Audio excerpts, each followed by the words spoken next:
In this video from shopstuff.co.uk we'll demonstrate how to change the till roll on the Casio SE-S400 cash register.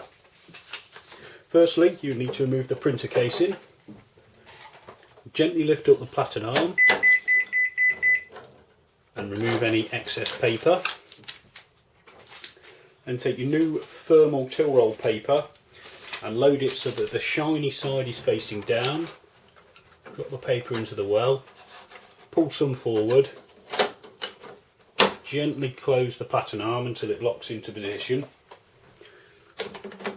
Replace the printer cover, and once that's clicked into place you can tear off any excess paper and the machine is ready to use.